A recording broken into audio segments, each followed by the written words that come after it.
Hello. Well, today we're going to be reading chapters 10, 11, and 12 of our book, Holes. Hopefully you've enjoyed what we have been reading so far. Chapter 10. Stanley had no trouble falling asleep, but morning came much too quickly. Every muscle and joint in his body ached as he tried to get out of bed. He didn't think it was possible, but his body hurt more than it had the day before. It wasn't just his arms and back, but his legs, ankles, and waist also hurt. The only thing that got him out of bed was knowing that every second he wasted meant he was 1 second closer to the rising of the sun. He hated the sun. He could hardly lift his spoon during breakfast, and then he was out on the lake, his spoon replaced by a shovel. He found a crack in the ground and began his second hole. He stepped on the shovel blade and pushed on the very back of the shaft with the base of his thumb. This hurt less than trying to hold the shaft with his blistered fingers. As he dug, he was careful to dump the dirt far away from the hole. He needed to save the area around the hole for when the hole was much deeper.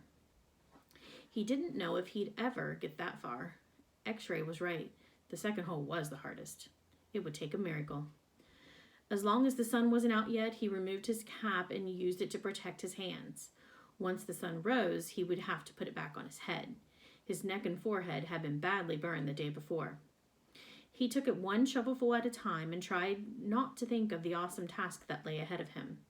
After an hour or so, his sore muscles seemed to loosen up a little bit. He grunted as he tried to stick his shovel into the dirt. His cap slipped out from under his fingers and the shovel fell free. He let it lie there. He took a drink from his canteen. He guessed that the water truck should be coming soon, but he didn't finish all the water, just in case he was wrong. He'd learned to wait until he saw the truck before drinking the last drop. The sun wasn't yet up, but its rays arced over the horizon and brought light to the sky. He reached down to pick up his cap, and there next to it he saw a wide, flat rock. As he put his cap on his head, he continued to look down at the rock. He picked it up. He thought he could see the shape of a fish fossilized in it. He rubbed off some dirt, and the outline of the fish became clearer. The sun peeked over the horizon, and he could actually see tiny lines where every one of the fish's bones had been. He looked at the barren land all around him. True, everyone referred to this area as the lake, but it was still hard to believe that this dry wasteland was once full of water. Then he remembered what Mr. Sir and Mr. Pendanski had both said. If he dug up anything interesting, he should report it to one of them. If the warden liked it, he would get the rest of the day off. He looked back at the fish. He'd found his miracle. He continued to dig, though very slowly, as he waited for the water truck. He didn't want to bring attention to his find, afraid that one of the other boys might try to take it from him.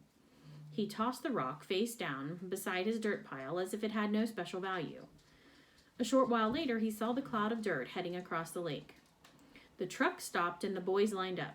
They always lined up in the same order. Stanley realized no matter who got there first. X-ray was always at the front of the line. Then came Armpit, Squid, Zigzag, Magnet, and Zero. Stanley got in line behind Zero. He was glad to be at the back so no one would notice the fossil. His pants had very large pockets, but the rock still made a bulge. Mr. Pendanski filled each boy's canteen until Stanley was the only one left. I found something, Stanley said, taking it out of his pocket. Mr. Pendanski reached for Stanley's canteen, but Stanley handed him the rock instead. What's this? It's a fossil, said Stanley. See the fish? Mr. Pendanski looked at it again. See, you can even see all of its little bones, said Stanley. Interesting, said Mr. Pendanski. Let me have your canteen. Stanley handed it to him. Mr. Pendanski filled it, then returned it. So, do I get the rest of the day off? What for? You know, you said if I found something interesting, the warden would give me the day off. Mr. Pendanski laughed as he gave the fossil back to Stanley. Sorry, Stanley. The warden isn't interested in fossils. Let me see that, said Magnet, taking the rock from Stanley.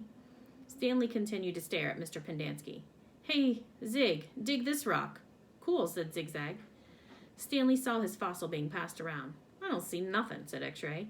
He took off his glasses, wiped them on his dirty clothes, and put them back on. See? Look at the little fishy, said Armpit. Chapter 11. Poor Stanley. He really thought he'd found something. Stanley returned to his hole. It wasn't fair. Mr. Pendanski had even said his fossil was interesting. He slammed his shovel into the ground and pried up another piece of earth. After a while, he noticed X-Ray had come by and was watching him dig. "Hey, caveman, let me talk to you a second," X-Ray said. Stanley put down his shovel and stepped out of the hole. "Say, listen," said X-Ray. "If you find something else, give it to me, okay?" Stanley wasn't sure what to say. X-Ray was clearly the leader of the group, and Stanley didn't want to get on his bad side. "You're new here, right?" said X-Ray. "I've been here for almost a year. I've never found anything. You know, my eyesight's not so good. No one knows this, but you know why my name's X-Ray." Stanley shrugged one shoulder. "It's pig Latin for Rex. That's all. I'm too blind to find anything." Stanley tried to remember how pig Latin worked.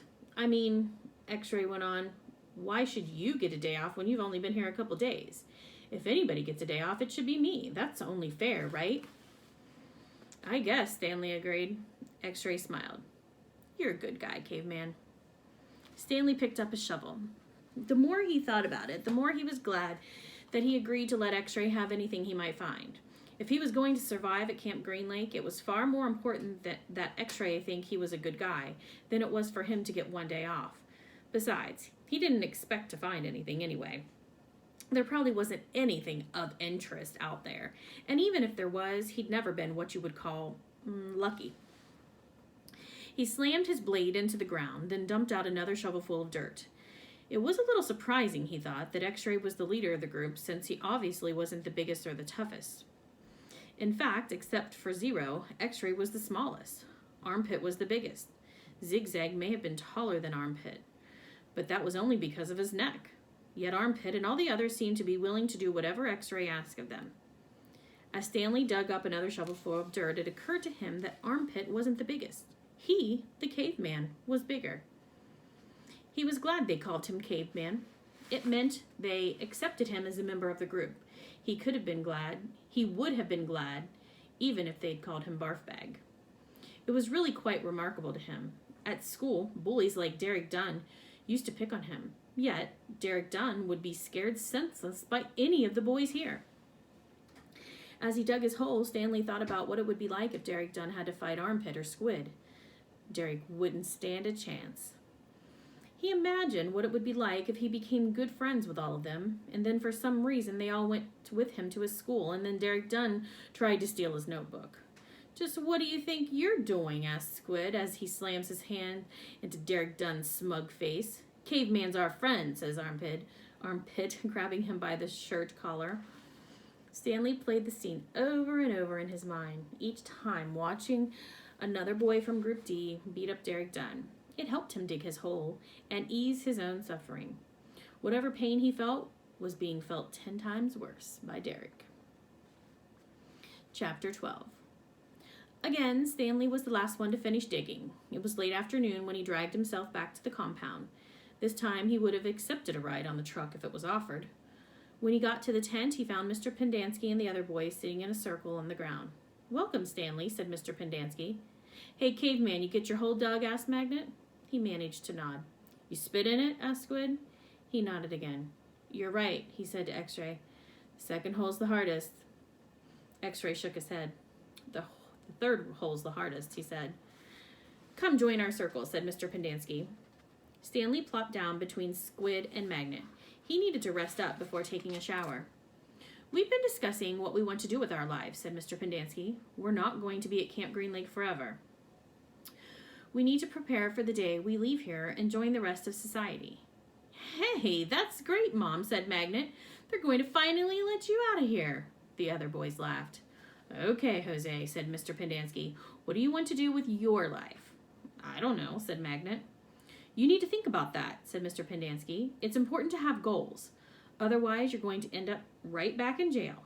What do you like to do?" "I don't know," said Magnet. "You must like something," said Mr. Pendanski. "I like animals," said Magnet. "Well, good," said Mr. Pendanski. "Does anyone know of any jobs that involve animals?"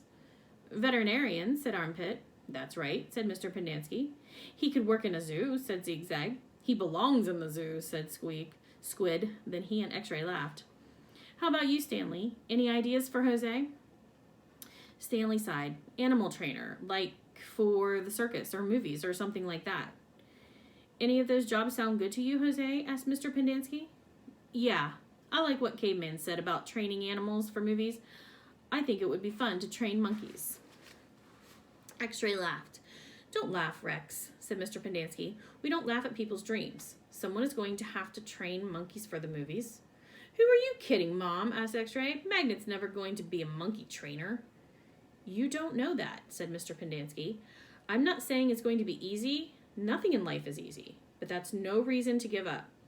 You'll be surprised what you can accomplish if you set your mind to it. After all, you only have one life, so you should try to make the most of it. Stanley tried to figure out what he'd say if Mr. Pendanski asked him what he wanted to do with his life. He used to think he wanted to work for the FBI, but this didn't seem the appropriate place to mention that. So far, you've all done a pretty good job at messing up your lives, said Mr. Pendanski. I know you think you're cool. He looked at Stanley. So, you're a caveman now, huh? You like digging holes, caveman? Stanley didn't know what to say. Well, let me tell you something, caveman. You are here on account of one person. If it wasn't for that person, you wouldn't be here digging holes in the hot sun. You know who that person is? My no-good, dirty, rotten, pig-stealing great-great-grandfather. The other boys howled with laughter. Even Zero smiled. It was the first time Stanley had ever seen Zero smile. He usually had such an angry expression on his face. Now he had such a huge smile, it seemed almost too big for his face, like the smile on a jack-o'-lantern. No, said Mr. Pendanski. That person is you, Stanley. You're the reason you are here. You're responsible for yourself. You messed up your life, and it's up to you to fix it. No one else is going to do it for you, for any of you. Mr. Pendanski looked from one boy to another. You're all special in your own way, he said. You've all got something to offer. You have to think about what you want to do. Then do it. Even you, Zero.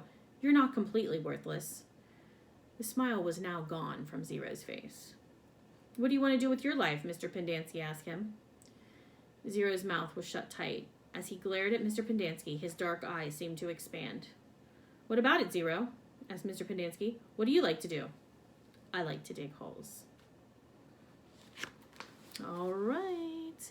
We'll look for the Padlet discussion question when this is posted as well. I'll see you all tomorrow. Bye-bye.